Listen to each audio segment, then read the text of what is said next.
The boy who could see 1 hour ahead. In a small town bordered by low hills and slow water, there once lived a boy who could see exactly 1 hour into the future. No more, no less. He discovered this gift one afternoon while sitting beside the river. He was watching the light tremble on the surface when, without warning, he saw himself stand up. He watched himself brush dust from his hands. He watched himself walk home. Then the vision faded. He remained seated by the river. The sun had not yet shifted. The light had not yet changed. And yet he knew, with quiet certainty, that in 1 hour he would rise and walk home. When the time came, he did exactly that. Not because he had to, but because he had already seen it. The next day, he tested it. He closed his eyes and asked himself what he would be doing in 1 hour. The future unfolded gently before him. He saw himself in the market square, pausing beside a stall of apples. He saw a dog trot past him. He saw a cartwheel roll slowly through a shallow puddle. When the hour arrived, each small detail occurred just as he had seen. The dog, the apples, the quiet ripple in the puddle. He told no one at first. There seemed little to tell. The future he saw was so ordinary. He never saw storms breaking the sky, never saw buildings falling, never saw distant lands or sudden fortune.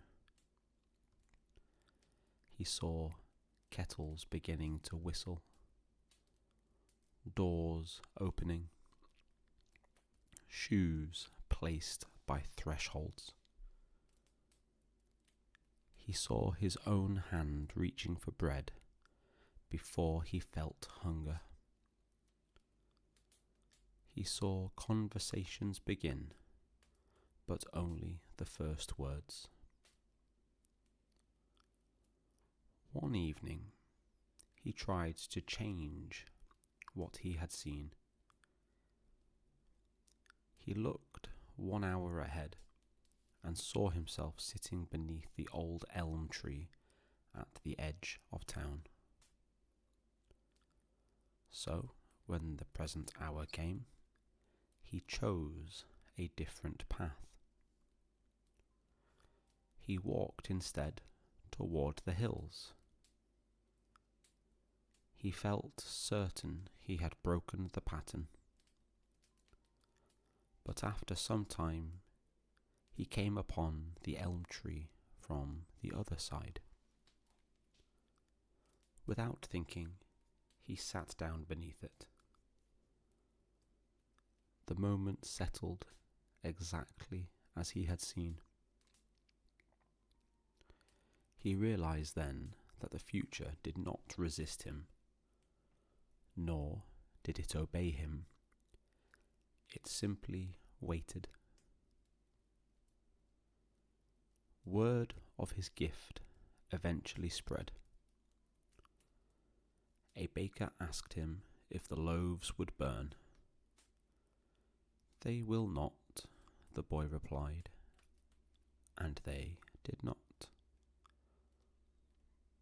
A fisherman asked whether the nets would be full.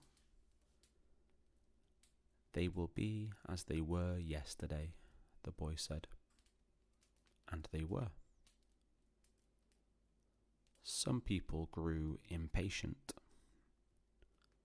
"What use is 1 hour?" they asked. "Can you not see tomorrow? Next week?" He shook his head. The future opened only 60 minutes at a time. He could not see beyond the bend. Years passed. He grew taller. His voice deepened. His hour remained unchanged. When he looked ahead, he saw himself walking, resting, lighting a candle, closing a window before rain. Once he saw himself stumble on a loose stone in the road. When the moment came, he stepped carefully aside. But another stone, hidden in the grass, turned beneath his foot. He stumbled all the same. The fall was not severe, it was simply inevitable. Gradually, he began to notice something subtle. When he looked 1 hour ahead, the future did not feel fixed like stone. It felt like water in a bowl. If he moved gently, it shifted gently. If he resisted, it reshaped. But the bowl remained the same size. He stopped trying to avoid what he saw. Instead, he used the hour to prepare himself. If he saw rain, he carried a coat. If he saw difficult words spoken, he steadied his voice beforehand. If he saw joy, a friend arriving, a letter opened, he allowed himself to anticipate it quietly. The hour did not grant him greatness. It did not make him powerful. It did not spare him sorrow. When he looked ahead and saw himself sitting beside a bed where someone he loved lay very still, he could not prevent it. But he could sit down more gently. He could place his hand more carefully. And sometimes that was enough. In time, people stopped asking him about harvests and fortunes. Instead, they asked simpler things. Will the rain pass? Yes. Will I find what I've lost? Yes, on the kitchen shelf. Will I feel better in an hour? Yes. His gift did not change the world. It softened it. When he grew old and his steps slowed, he still looked ahead each evening before sleep. he would see himself lying down, see the candle darken, see the first grey of dawn touch the window.